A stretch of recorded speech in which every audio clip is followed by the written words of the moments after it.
From the state capitol, the Capitol Report with Senator Dave Cox. And now, the Capitol Report. January is when the governor presents his state of the state and presents his priorities for the year. It's also a time when he presents his proposed budget to the lawmakers. In November, the legislature's top budget advisor predicted a $10 billion deficit, and shortly after that, the governor's office informed legislative leaders that California is facing a $14 billion deficit. So today we welcome Ms. Liz Hill, the legislative analyst, to talk about the state's budget and its financial status. Liz, nice to see you. Thank you. And I apologize. I started off with Liz, and it really ought to be Ms. Hill. And please. With all of the of your credentials and distinctions and all that sort of thing, and here I am calling you by your first name. But you are the legislative analyst and have been for some time. How long have you been the legislative analyst? 21 years now. 21 years. How many legislative analysts have there been? Only 4 in the office's 65-year history. We were actually established in 1941, just before the attack on Pearl Harbor. Mm-hmm. And you followed a gentleman by the name of? Bill Ham. Bill Ham. Ms. Hill, is the legislative analyst's office an independent body? Well, we work for the legislature, both houses and both parties, but the legislature in statute has actually given us the authority to advise you on the status of the state budget and make recommendations to the legislature about the way state government can run more efficiently and economically. Now, obviously, you didn't go to school to become the legislative analyst, but what is your educational background? You're a California girl? Yes, I grew up in Modesto, so I'm a Central Valley product, and went to public schools there, and then I went over to Stanford University as an undergrad, yes, and to Cal for graduate school. So I sit on the 50-yard line at big game. So you, generally speaking, have you've got it both ways from the standpoint of either rooting for Stanford or rooting for Cal. Let's talk about the functions of your office. You outlined that very briefly, but let's talk about the functions of your office. Well, in order to really advise the legislature on the budget, we have to understand how various programs work. What does it take to deliver an education in K-12 schools or at the University of California? How do our prisons operate? So when the legislature's out of session, we spend a lot of time in the field trying to understand and see programs firsthand.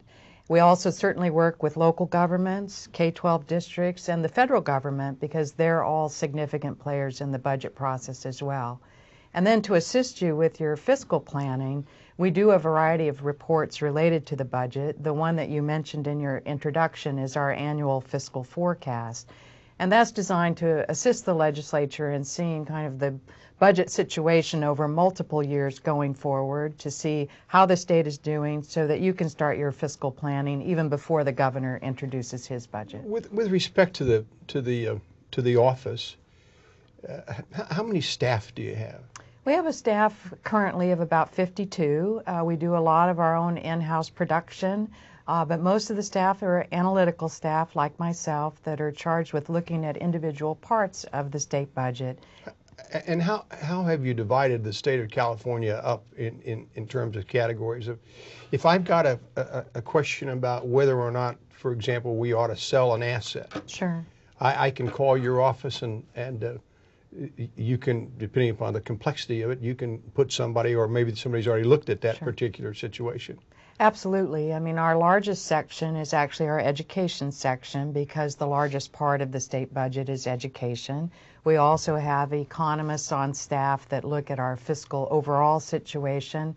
And then in issues like you just mentioned, the selling of a state asset, we also have experts that can delve into those types of questions for the legislature. Most of your calls come from members of the legislature, or do you also get some calls from the general public? Well, the legislature's given us a broad charge, and we know certainly that members are very concerned on assisting the public as well. So we put a lot of our information actually out on a public website. It's broadly available in California. I know from talking to different school officials, for example, that they use a lot of our budget information to assist them in their planning. But our primary responsibilities is are to the legislature. Exactly. And you're a nonpartisan office? That's correct. We serve both houses and both parties. At different times, we've also had members elected independently or with the Green Party, Right. and we service them as well. I understand. We're going to talk about the deficit a little bit more later, but let's talk about the revenue. When you look at the revenue structure of the state of California, in the general fund, generally speaking, we're about 102 or 3 or 4 billion dollars, Right. somewhere in that neighborhood. Where's the majority of that money come from? Well, most of the money in the state general fund budget in terms of taxes comes from the personal income tax. So, for example, April, after all of us file our final collections, is the largest revenue collection month for the state of California. And over 50% of general fund revenues are from the personal income tax. The second largest tax is the sales and use tax. Local governments also get a portion of that tax, but that's the second largest revenue source to the state. And the third largest is the corporation tax based on taxable corporate profits. And that generates somewhere in the neighborhood of 100 billion. How much flows through from other sources? For example, the federal government. That's another 25 or 30 billion dollars in round numbers. I would say around 30% more above the state budget is money that the state receives from the federal government. Clearly, also the federal government makes direct payments to individuals in California, like in their Social Security payment, but a large portion does go through the state budget. When you take a look at the tax rates, the income tax rate, the corporation rates, where does California rank in terms of the other 49 states in the union? Well, when you look at our overall tax situation, in part because of Proposition 13 back in 1978, we're a little bit above the average amount. We're more progressive on the income tax, but have much lower property tax rates. Progressive meaning from the standpoint that we charge more than some of the other states. Upper income earners in California pay a higher tax rate, about 9.3%. That's higher than some other states, yes. Not too long ago, the state of California had a budget surplus. And now we have a deficit other than a very simplistic response such as, well, we're just spending more than we're taking in. Where is that deficit, that $10 billion or $14 billion, whatever the number turns out to be, where does that basically come from? Well, I think if you look back, I think everyone will remember how strong the dot-com industry was at one point in the early part of this decade.